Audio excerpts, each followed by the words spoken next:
ดีครับอาจารย์ครับสวัสดีครับขอบคุณมากเลยครับ ครับ ตอนที่ก่อนแล้ววันนี้มันมีงานเรื่องพัฒนาผ่อน อ๋อครับ เขาคิดว่าก็อยากให้กันที่เยอะเลยครับ So welcome to Talking Politics. With the elections only a few weeks away, things are getting more and more exciting and more interesting. And today we continue to have conversation with politicians, scholars, and analysts who can give us good insight into what will happen with the election and afterward. And today we have the honor of having Dr. Jade Donavanik of the Law Faculty of the College of Asian Scholars joining the program today. Thank you very much for joining us. ครับ All right. Dr. Jade, if you look at the political parties contending in the elections, look at the candidates, which number over close to 7,000 altogether, the candidates, MP candidates, Yes, right? yes. And now we have as many as 63 candidates for prime ministers Yes. nominated by 43 parties. Yes. On the surface, certainly we can say that we have a lot of choices in Yes, this that's coming right. election, right? But the irony is that almost everyone I've talked to say that he or she still doesn't have any idea what party or whom to vote for. Yes, yes, yes. So why do you think with all these choices before us, I mean, Yes. many people still are undecided? Yes. I would think that those people whom you talk with and right now are still indecisive of who to be electing. I think they are reasonable voters. The reason that they are reasonable voters to me is because they are thinking that all the 63 or all the 7,000 candidates okay, that are now campaigning tend to only propose the populist policies. So they are in a situation in which they don't know where to turn to. Because presumably the rational voters will think rationally. And when they are looking at the populist policies, spreading money around, they understand right away that that will not be fruitful for the country as a whole. And in terms of the budget, in terms of the discipline for budgetary, monetary, and spending, that will be bad. So they don't know whom to choose because once they elect this party that vow to give that much money, this party that promised to support this sort of program and it's again using money. That's why they can't turn anywhere. You have 70 political parties. Yeah. You have 7,000 some candidates for member of parliament. You have 63 prime minister being proposed. But you don't see the rigid policy. You don't see the promising policies. And you don't see the proposal that will be bringing the country towards economic stability. Yeah. So I think that's why they told you that we're indecisive. We don't know who to choose because, but if you talk to those people who I don't want to say that they're irrational or they're unreasonable, but let's say that they're less reasonable, they're less rational. They will say, okay, we will take this party because why? It's a big party. They have history. Okay, historically, they have been doing well and they have paid well. They have paved way for themselves ever since that time they were that party and they turned into this party and another party. And so we think we will take them. And the most important is that they will be paying us well enough I see. for us to be living well. So many people may not care that there is such widespread party hopping, jumping from one party to another, yes, right? yeah. But as long as they make the promises to give them something in return very quickly. That's right. Okay. And you see, switching party in this country seem to be normal. And generally, in each of the election, they switch party, less or more, just that. But none has never happened. Okay, and unlike some country, for example, especially those countries with 3 big parties. Let's say, for example, in the United States, if you're with Democrat and then you switch to Republican, maybe your whole life. Yeah, No yeah. one will like you no more. Yes, and you need to have a lot of good explanation That's for right. your action. That's right. You have to explain. Well, even let's say the Republican might not like the idea of Democrat. All the been proposed by Democrat, they don't like it. But they don't want someone from Democrat to switch to be Republican. Because if someone switch from Democrat to Republican, they will not elect this person either. Though they don't like Democrat and they feel that we like Republican. But when you switch from Democrat to Republican, they will think that what happened to you? You were proposing, let's say for example, you were proposing free abortion. But now you will be more conservative to say no abortion. What happened to you? Can we trust you? Because your whole life, 20 years that you were in politics, you were proposing, you were pushing this way, and all of a sudden you change. Why did you change? And if if what the person is giving as a factors for changing, it's not good enough, then he or she will not be elected. But not in this country. Okay, and you see, it's become nothing normal. It's very common. It's very common in this country. And you see, the name of the political parties, people tend not to remember. Some of the political party people remember, but not all. They don't even know. Oh, is this a political party or what it is? And then these politicians you're talking about are mostly veteran politicians. Veteran, right? yeah. And these people keep getting elected back to power. Yeah, What's the explanation? If they switch parties so often and that their track record is not that well, excellent or good, but people keep electing them back. As I said, the less reasonable and the less rational people tend to think individualistically. They are thinking of personal gain. What will they get from this person in particular as a candidate? What will they get from this political party specifically to them or to their household? They don't look visionary to the far side that in order for the country to improve, we cannot think of only personal gain. Yes, of course, everybody would want personal gain, but only personal gain, especially at the forefront and in the meantime, at a very early stage, that will not be helpful for the country as a whole. But they will not think that far. Okay, they will think shortly, and what they will gain preliminarily, and perhaps they don't think of the ultimate goal of development. They just think that when I improve, then that's enough. They don't think that when we improve, they don't think collectively. They think individualistically, just as I said. I think there's no question that for this upcoming election, populist policy is the name of the game. Yeah. But do you see any parties that may offer some kind of a long-term vision, long-term platform that would very be useful for the country, but not just short-term populist policy like most parties do? I think they do. For example, in terms of education, many parties said that, okay, in the long term, in the long run, we will have free education. Okay, we will have to use several years, 3, 4 years, 8 years, in order to build up this brick and mortar. Okay, in order to build up our higher education from the level elementary, okay, secondary up to the university. Okay, some parties said that. Many parties said about economic. Okay, talk about economic.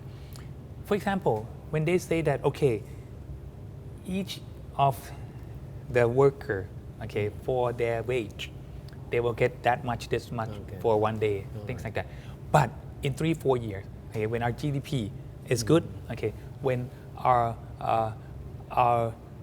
improvement, okay, or the level of increasing, okay, of the percentage towards our economic growth is that percentage, this percentage, then we will give you this.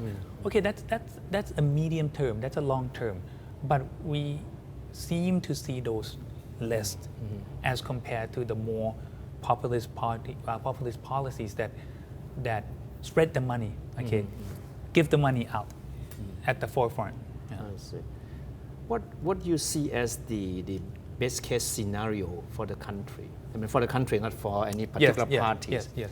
At the post-election scenario, so what do you think that should be the best option for the country? Yeah. Of course, I mean, different parties have different options of which party they would shake hand with or form a coalition with. But so, what do you think would be the best outcome for the country? I think the best outcome is that each of the party being elected, in the end, when they form government together, the coalition on the governmental side and the coalition on the opposition side does not outnumber each other that much. Okay. Should be some balance. Yeah, right?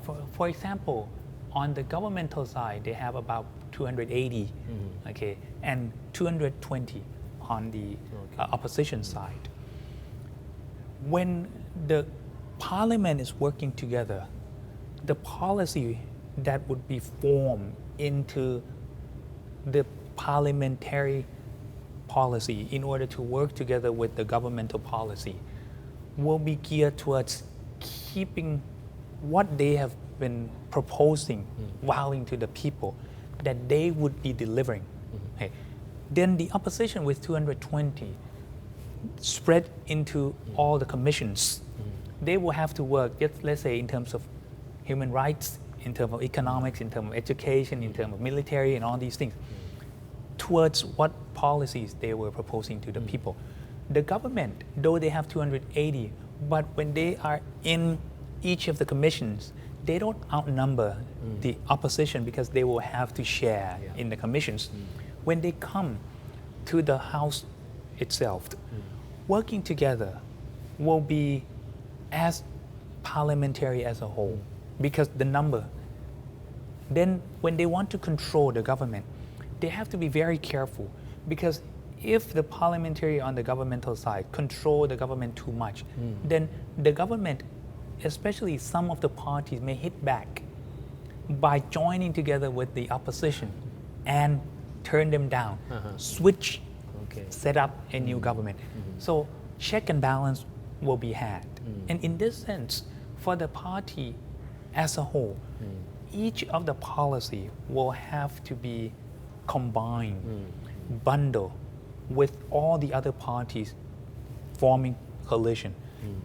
Even in the opposition, if they want to show their potential, that one day, if the government is not performing well, especially if those people who are administering the country, in the sense of being supported by the governmental side in parliament, are not performing, are not delivering, the people might see that when the opposition was proposing something they were doing rightly, they should be a more promising side to be chosen as the government. Then it can be switched.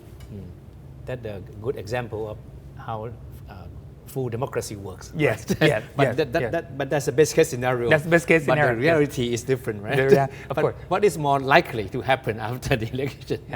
I think what is more likely, let's say, of course, the party that gained the highest number of MP will take priority to form the government. Then this party will be sort of the one who will be leering or be asking others to join. Okay? Let's say if we think the country is still being divided into two prongs, the conservative and the liberal. Let's say if the most liberal join together, like Pheu Thai, Cao Klai, and Seri Rwam Thai, when they join, what will happen to the rightist conservative, especially military? All the soldiers would be, okay, fine, go ahead, you form government and then you lead, you administer the country. And what about if, on the other hand, all the conservatives join together, especially the rightist conservatives also join with the less right? What will happen, especially if one of the liberal gain the highest number of MP, for example, Pheu Thai, and the other just come to form coalition with the conservative, people might come on the road again. Okay, so a mix or cross between the conservative and the liberal, might be an answer. I see. Okay, I think what is interesting is that for the first time, the issue of Article 112 has become a campaign topic. Yes. Do you think it's going to be a healthy, discourse on this very sensitive issue? Yes. Or do you think that somewhere down the road it may turn out to be another issue that would even worsen the already polarizing political atmosphere in the country? I think the way in which it was started, it was too extreme. The problem is that the mastermind, all those people who have been educated in countries in Europe, okay, especially a 1, 2, 3 person, okay, who were educated in France in particular, try to push the idea of the French Revolution, of what happened to the monarchy in France, what happened to the monarchy in Russia, what happened to the monarchy in many countries that were extreme and they killed each other to be bloodshed and all these things, which is not even exemplary for all the other turn from monarchy to democracy around the world. Okay, it cannot represent anything around the world, not even countries in Europe that still remain many monarchical democracy. Okay, so when people took it that far and combined this with Section 112 of the Penal Code, it was wrong from the beginning. Because Section 112 of the Penal Code, or around the world, there is no such law called lèse majesté anymore. Because lèse majesté will be something that hurt the majestic power. Today, there's no such thing around the world. There's no country with majestic power. Not in Thailand. Not even Thailand. Either. See, majestic power means absolute power that can do everything. That means that all the sovereign powers, the power to make law, the power to administer the country, and the power of judicial will be in one hand of the absolutist. That is called majestic. There's no such thing. So there is no less majestic. What happened is that it is called a defaming the king, okay, insulting the king, right? Or feuding the king, okay, threatening the king, things like that, which it's different from less majestic. When you bundle this, okay, together with that, this is what happened in France, this is what happened in Russia, and this will be what happened in Thailand. It has been taken too far. If you try to bring this back and talk reasonably in irrational terms and try to make it sensible that, you see, what are the problems? Firstly, Section 112 has been used as political tool in an adversarial way, trying to hurt people and as well hurting the monarchy. So we have to do something with it. Second, it was changed about last 40, 50 years during the time of communism. Right now we don't have the communism. So as for the punishment to be high enough to stop people from hurting or bringing down the monarchy, which is not today. Therefore, we can talk about the punishment. If the punishment is too high, like 15 years, then we can lessen it. Okay, we can make this. Be specific about what issue you want to amend. That's right. Thirdly, talk about what does it mean to defame someone. What does it mean to insult someone? And what does it mean to threaten someone? If you're threatening me, I'm threatening you. It's not right for people to do that. It's not right for us to defame something. It's not right for us to insult anyone. Okay. Then when we talk about this, we will have to see the importance of each of the position in the country. For example, if we insult each other, then that's one problem. It's individual and individual. But if someone can insult the government official, if someone can insult the officer, for example, the police is working in ex officio, okay, you can insult that person. What does that mean? How can law be divine? Okay, what about the judge that representing all of us in terms of the judiciary in giving all the justice to us? You can insult that person and you can walk away just like you insult an individual. No, and then all the way up to the king. Then you will see that why insulting individual is 1 month punishment in jail, why the officer is 3, why the judge is 6, why the king is 1 year, things like that. Yeah. I think that will be more helpful for the country, and I think the liberty that is asked for will be delivered. Yeah. But right now, I don't understand whether liberty, freedom, or freedom of speech meant for whom, and what does it really mean? So how do you think, what do you think would be the best way to handle this sensitive issue? Gaokai is the only party that has made it openly clear that it Yes. wants the article amended, right? Yes. Others, some of them say that, well, they don't have a specific stand on this issue, but would welcome a house debate Yes, on the yes, issue, right? yes, So yes. what do you think should be the best course of action that would have a healthy debate on this issue? Yes. Well, I was hoping when Kun Pitha and Dr. Piyabut had a quarrel, I don't know how much they were in argument. I felt that the country would be a little bit in good situation.